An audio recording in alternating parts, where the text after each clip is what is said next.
Hello everyone, Megan Marie here, Senior Community Manager at Crystal Dynamics, and I'm super stoked to be back. We are here talking with Brian Horton about Rise of the Tomb Raider. Which Megan, it's great to talk to you. Really exciting to finally get out and share about this game that you guys have been working so hard on. So thank you for joining me. Yeah, it's great to be here. So to start off, we're going to kick it over to the video that we played on the experience that we had on the Xbox stage, Avalanche. which was super exciting, the Avalanche video. So this is the first time that we showed gameplay of Rise of the Tomb Raider, which was really exciting, and you were there on stage, so can you set up what we're about to see? Yeah, so Lara and Jonah are on this, Lara's first great tomb raiding expedition, and she has this inkling that a lost city is hidden up in the Siberian mountains, and Jonah's seen enough to believe Lara, he's a good friend, and they are at one of the most perilous parts of the mountain, at the top of the mountain peak. All right, and things get intense. So we're going to cue to this. It's about a 5-minute video you're going to see. This is what we showed. This was the first thing that we showed publicly of Rise. So let's kick it over to the video. Cool.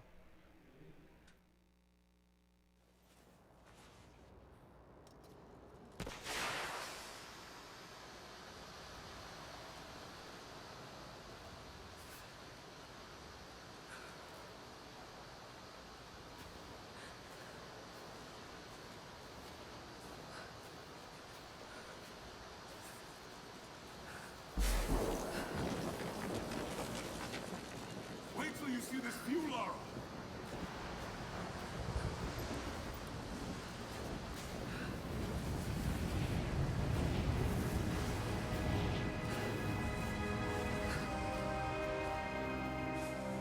Well, I guess if I was gonna hide a lost city, this might be the kind of godforsaken place I'd do it. Storm's getting closer. We have a couple hours at most. Should be enough time. We're almost to the top. What do you think? We're close to something, Jonah. I can feel it. Just this last stretch to the top. All right. Let's see what's up there.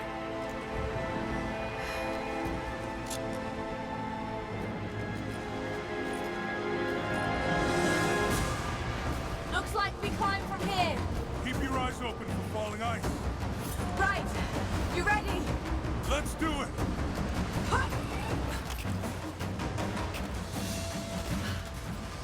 There's lots of loose ice up here. Let's take it slow and steady. Just stay with me. Look out! Hold on! I'm going to dig in. Can you make it across? I can make it. Whoa! Holy shit! I don't think I can make that jump. Stay there. I'll anchor a line for you at the top.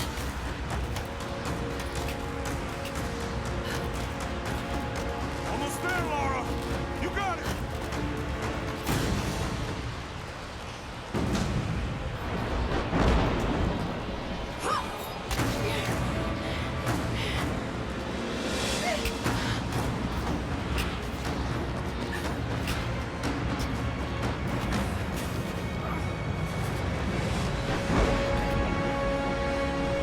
Jonah, we made it. I see the ruins. Oh God.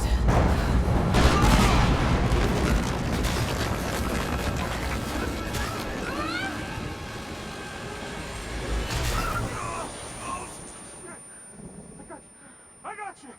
Lara, can you hear me? Yeah. I'm gonna pull you back up. There! Over there! Quick! Swing me to the other side! Okay, here goes.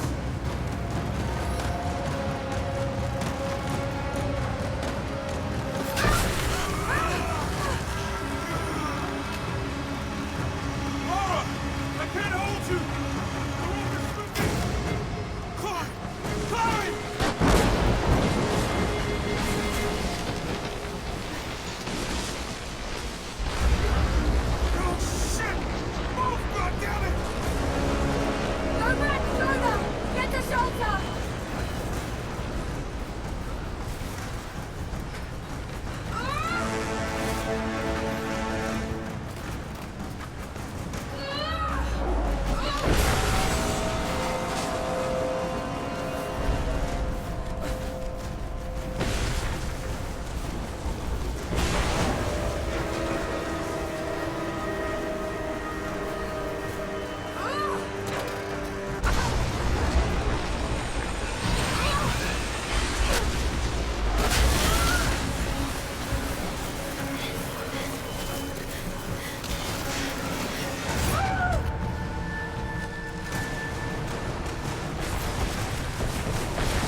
Or when the lights were down and we had these cool little lights on our chest that were blinking different colors and different moments. It was a cool experience. What was it like on stage? It was terrifying. Yeah. Absolutely terrifying. I can imagine. I just don't mess up. Yeah. That's all. Well, you did an amazing job, and the game looked great. And I know the team has been working so hard to get ready for this show, so it's wonderful to see it up there. A huge shout out to the dev team. They're the best in the industry, and it's just an honor to be able to represent their hard work. Yeah, absolutely. So we had some questions. We gathered some questions from people on Twitter and Facebook and so on, and we would love to run through some of those with you. Sure. So first, I actually think it'd be great to give some insight into just the narrative and the plot. You touched on it a little bit leading into the Avalanche demo, but you want to give a little bit more background story to where we start in Rise? Yeah.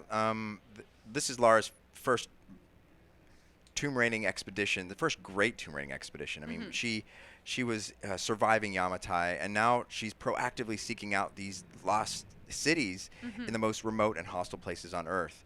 And the lost city of the lost city of Katesh is her current obsession, and she has clues that have led her up to Siberia.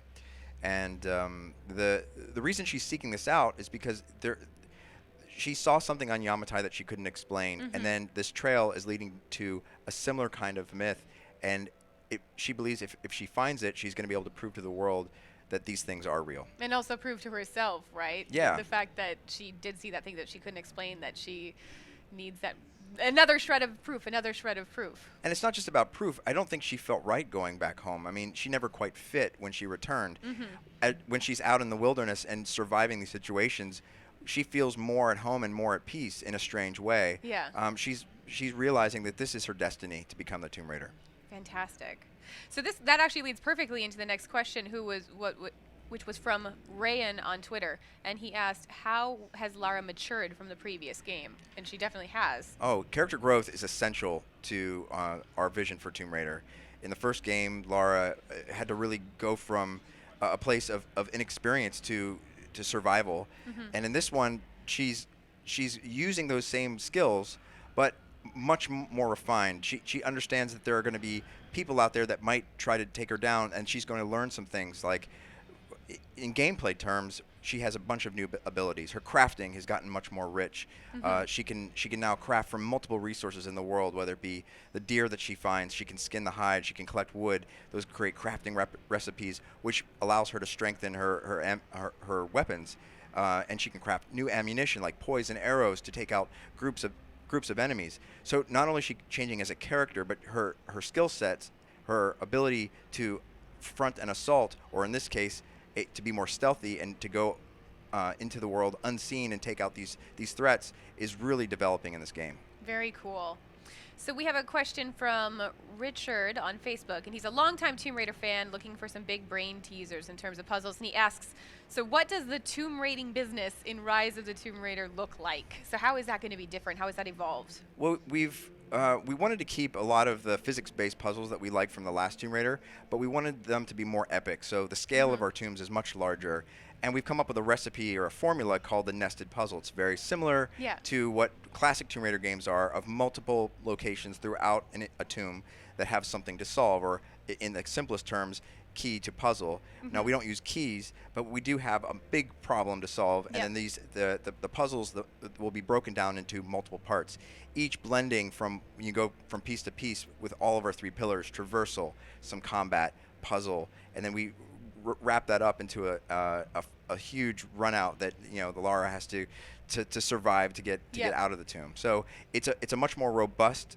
expression of what we did in the last game, and I think Tomb Raider fans are going to really appreciate the extra epicness that we're bringing to tombs. Absolutely. And I think it's also worth mentioning the challenge tombs in there, right? I mean, those are the ones that I think are going to be, especially for nostalgic fans, the real challenges, the one off the beaten path a bit. Absolutely, and this is a great opportunity for me to shout out to Eidos Montreal, who's our partner in making this Tomb Raider single-player campaign. It's a really big deal to have such talented people helping us make a lot of our challenge tombs, and their tombs are so cool. And very difficult.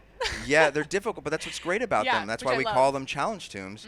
And the stories they're telling in there, they're not just puzzles. They really, each of them tell a story, and the rewards you get from those challenge tombs really help Lara progress as a character. Yeah, and what I love about them in particular is that you don't necessarily stumble upon them. You know, you have to be actively seeking some of these ones. They're hidden and tucked away, which makes you feel so accomplished when you find them, right? You feel like you're actually discovering a piece of history. Absolutely. Some of them have like a gear gate kind of quality, but some of them have guardians. Yes. And the guardians are cool. Are extremely cool, and the Siberian bear being one of the coolest. I love the bear because it just reminds me of Tomb Raider 1. Absolutely. And how you'd enter that area and I just like immediately jump into the giant pool of water because I was so afraid of the bear. Yeah. And I just sit there. I mean, I remember vividly the encounter with the bear. Yes. And it was and predator animals are a big part of the Tomb Raider franchise. So it's great to see for us that we've been able to add more into the mix for Rise of the Tomb Raider. Yeah, great. All right, so Ilian asks, besides Siberia, is there a different place where the storyline unfolds? And we just actually revealed this. Did we? Yeah. I can talk about it? You can talk about it. Why don't you break it then? You want me to break the news? You can. Okay. So we are going to Syria. Woohoo! So we've shown a couple of screenshots from Syria, and we have the behind closed doors demo here at E3. Yes. And you see on Lara's little GPS that she's in Syria. And why is she there? She's finding the first pieces of the breadcrumbs, right? This is the first, breadcrumb that will lead her ultimately to Siberia. Yeah. I'm not going to go into a lot more detail than there's so much I could talk about in this. But what's great about this location is it really gives us a different flavor, a different visual palette, and we really made sure that this space fulfilled that fantasy fulfillment of finding and going through a tomb. Yeah, absolutely. And I think one of the things particularly in this tomb, and we've shown a bit of this, we have a couple screenshots of it, but there's traps in the tombs, which is something that's so, again, nostalgic and iconic. Nostalgic, absolutely. And there's a screenshot out of there of the spike trap. Yeah, she's ducking. I wanted that to go, and I said, we got to put a trap screenshot out. The trap screenshot and the swimming segment in the trailer. Yes. And it's just like, those are the two things we need to button up together. Yeah, let's start checking the classic things off the list. Swimming. Bear, trap, swimming. We'll get more in there. Big tombs. All right, so Little Bird Croft, Lara Brian asks, will there be a much stronger focus on general exploration in this game than the previous installment? And similarly, someone else asks if, Reyes asks, will the GPS cache relic treasure hunting system return in Rise of the Tomb Raider? I really love this in Tomb Raider. So, some cool news is our exploration spaces, we've called them hubs in the past, but these are these large open areas that the player can choose to explore around.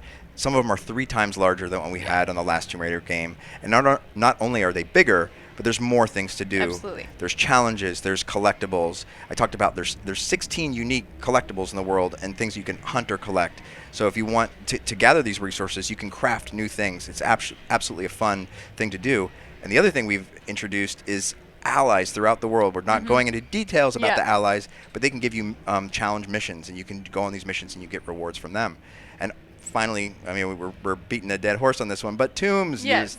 All of our challenge tombs come from these exploration spaces. And one of the things in particular I like about the hubs and the exploration, and we talked a bit about this on the forums previously, is that it's not just tombs with puzzles. There are sometimes you just stumble into a cave, and it was an animal den, and maybe there was something interesting in there, or crypts. And they're not these huge spaces that have puzzles dedicated to them, but they're these other ancient spaces that you feel like you feel like you've discovered something. You can enter a path and just you have no idea where it leads, and that's so cool.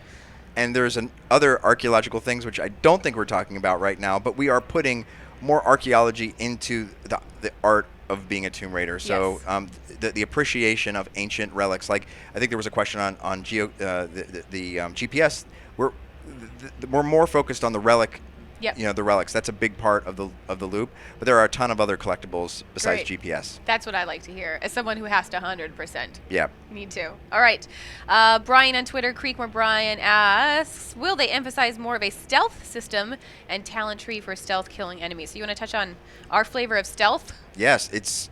We are enriching the idea of combat by being controlled by player choice.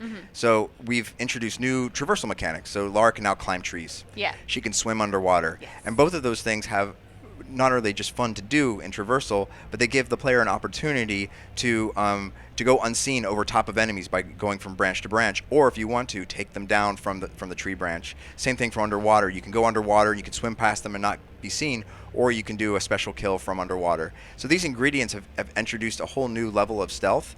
On top of that, we have so many more things to craft in the world. Distractions, for instance, if you have a radio from the Trinity officers, you can throw a radio out there. It will draw 3 Trinity or how many ever Trinity soldiers are in the area to one location.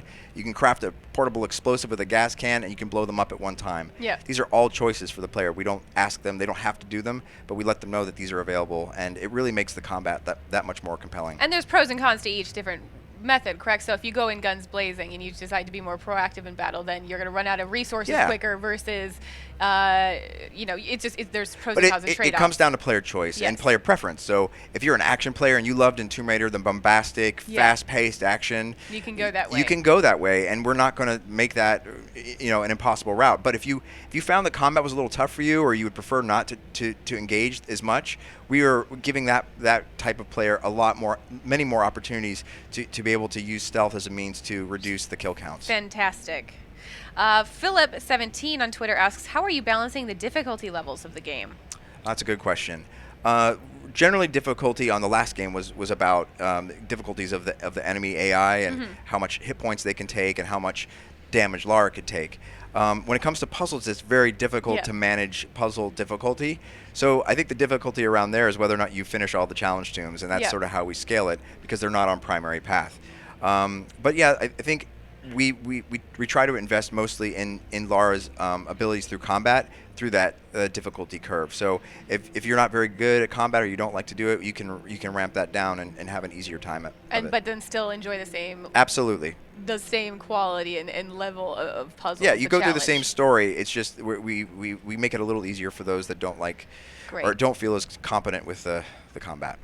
All right, Andrea K asks, "Is there going to be swimming? The trailer made it look like there was swimming." I know. I just want to like touch on this again. Yes, we have swimming in Tomb Raider. There is swimming. How exciting is that? And just to set expectations, we were not a free swimming game where we're going to have huge, vast ocean-sized things to swim through, but we are introducing into tombs, either getting into them or through them, swimming components, and they feature heavily throughout the game. Yep. Great. Greg Davies asks, how has the relationship between Lara and Jonah developed since the last game and the novel The 10,000 Immortals? They are beyond friends. That's a dangerous way to say it. They are. Jonah has Lara's back 100%, and Lara feels the same way.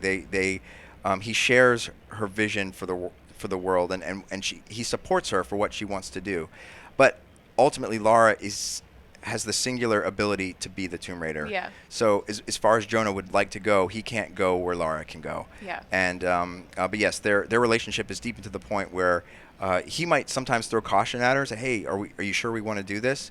But ultimately, he's always going to support her. He's always going to be having her back. That's and so right. on, which is great. All right. Similarly, Laura Ashley was asking if any other characters will make an appearance. She says, I haven't had a chance to read the Dark Horse comics, and they pick up right after what happened on Yamatai. Am I missing out on any potential story if I haven't read them? If you haven't read them, it's additional media. You don't need it to understand the story for Rise of the Tomb Raider, and you wouldn't have had to play the original Tomb Raider 2013 either. But if you have read those companion things, it does enrich the story that Lara's going on. Great. And a couple more. Henrik asks, will we find out more about Lara's family in the past in the Rise of Tomb Raider, and if so, how? Diaries, flashbacks, and so on. It is something that I can say we are. I don't know if I can talk about that one. So I will say, err on the side of caution. I'm going to err on the side of caution on that one. Just know that we are very much interested in Lara's journey. This is a story about her. Yes. We're making her the most believable and human character in video games. That's our goal. And what we need to do is understand where she came from. So that's about all I can say at this point. All right. And as a final question, one that I hear all the time, is what nostalgic elements do you personally feel are more explored in Rise of the Tomb Raider, the ones that we're really pushing that are going to amp up that nostalgia factor? I think we went over a couple of them, but let's just start. Let's just recap. run it down.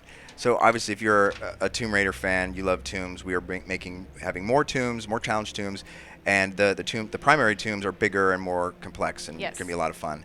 If you wanted swimming in Tomb Raider, we have swimming in there, so check. Predator animals like the bear, check. Those things I believe are from what my memories of Tomb Raider. Those are the things that stick out. But yeah, those are my top lines. We've also confirmed multiple outfits, which is cool.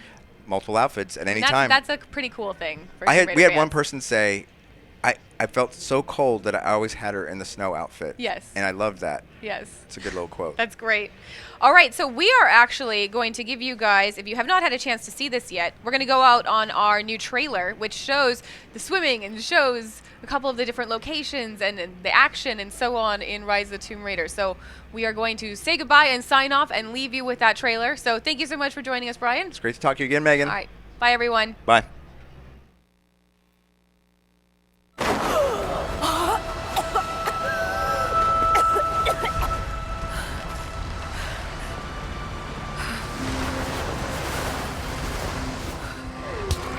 Something else dwells in the darkness of this place. But I've got to continue.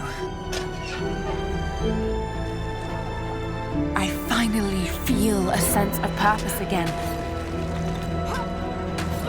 Like I'm doing what I was meant to do. Some kind of marker.